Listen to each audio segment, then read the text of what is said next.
Hello YouTube, good morning. Today I want to cover a topic that's been in the news lately, and that is the Trump administration's defunding of USPS. Now, there's a lot of reasons that this is bad. This video is not going to cover all of them. Just as some background, this is especially bad for the upcoming election because amidst a pandemic, we are suddenly not going to be able to vote by mail, which will, one, cause a lot more people to have to go out and vote in person, which puts them at risk for catching COVID. I know it may not seem like a huge deal, especially for states that have already been opening up, but I think a really common thing that people do is think about it on like a one-person scale, right? But if everyone is doing the same thing on the same day during the same time frame, the effect of that just magnifies by I don't know how many fold. It's not gonna be good. That's what I'm really concerned about, just how much the effects will be worsened because it's at such a large scale and it's not just one person going outside. You can have all the PPE and take all the precautions that you can, like it's not even that you want to, it's that you physically can, and any death is not negligible. Like even if one person dies because of this, like that is on your hands, Mr. Trump. So anyway, okay, impassioned rant over. No, not yet. We're just shifting gears a little bit. I haven't seen a lot about this, and I'm not sure if that's just because maybe everyone already knows about it except me, or two, no one really knows about it. So I'm going to talk a little bit about why USPS is so important to bookstores, particularly independent bookstores. There was a Twitter thread made by Raven Bookstore, which is an independent bookstore in Lawrence, Kansas, and has been advocating for Save the USPS. So they actually did a price comparison between FedEx, UPS, and USPS, particularly because USPS offers special rates when shipping books and media, so that is why so many bookstores use it. And like I was kind of aware of this before. I remember for college, people would often recommend, like if you're shipping like a lot of textbooks, definitely use the media rate because it's a lot cheaper. Because books are heavy, you know? Like this is like hardcover. Like this is already pretty heavy as it is. If you have multiple books, and especially textbooks, like it adds up. So Raven Bookstore got the numbers for a book that they've been shipping out a lot of recently called How to Be Anti-Racist. And okay, get this. So FedEx home delivery is $14.03 for one book. UPS ground is $23.87. USPS media, $2.94.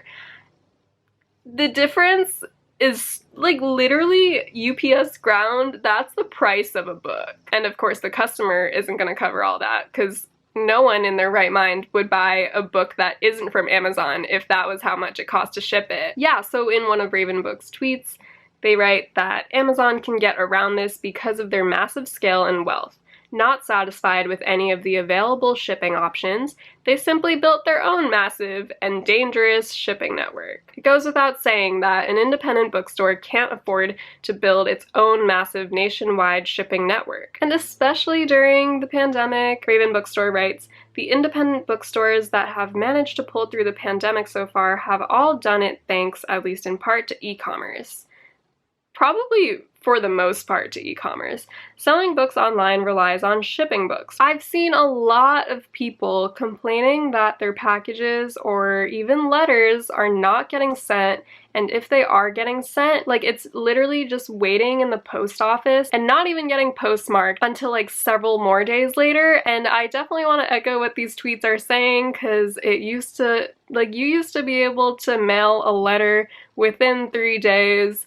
And it is just absurd that it is taking this long. There have been some Twitter users that are positing that perhaps USPS is prioritizing Amazon packages over theirs. It is kind of a mess right now, and it's hard to say what is actually happening, except that if Trump defunds USPS, independent bookstores are going to suffer, our election is going to suffer, democracy is going to suffer. Like, these are not trivial things, and I feel like people for the most part aren't really talking about just how far this extends into every community we know. Oh yeah, the last point that I was going to make, especially rural communities. The one article I could find about USPS and books was on Bookriot, and this point has been made by a lot of people outside the book community as well. I'm pretty sure USPS is the only service that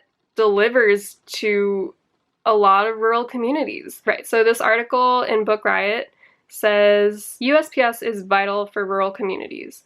It is required to deliver to every address no matter how remote or unprofitable, which is also why expecting it to compete with businesses is unreasonable. Amazon, FedEx, and UPS all rely on USPS to do the last mile of deliveries to more remote areas. They hand off the package and pay USPS to do the actual delivery of the package once it's gone to their closest sorting point. Without USPS, many remote and indigenous communities would be cut off from vital services. For book lovers living in these rural, sparsely populated areas, it's highly unlikely there's a local bookstore around, and there may not even be a library close by. USPS is their only access to books. To save USPS, there needs to be structural change to how it is supported and regulated. So contacting your local representatives is the most effective thing you can do. Let them know that you support the USPS, and demand that the Postal Accountability and Enhancement Act restriction that requires USPS to prepay health benefits and retirement benefits 75 years in advance is unreasonable and needs to be lifted. I had no idea that that existed. Alright, I'm going to put a link down below to a website where you can find your local representatives based on where you live, and also the last recommendation is buy stamps, or stamps and other products that USPS sells. I know that they sell birthday cards, they sell packing tape, packing supplies, envelopes. They sell so many different, like, mail-related products.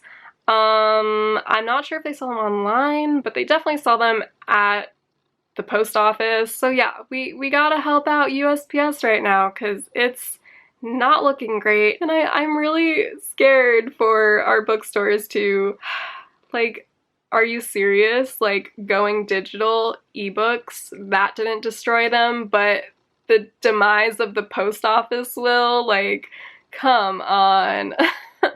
Alright, thanks for watching. I hope this was informative, and let me know down below if there's anything that I missed, and I will see you next time.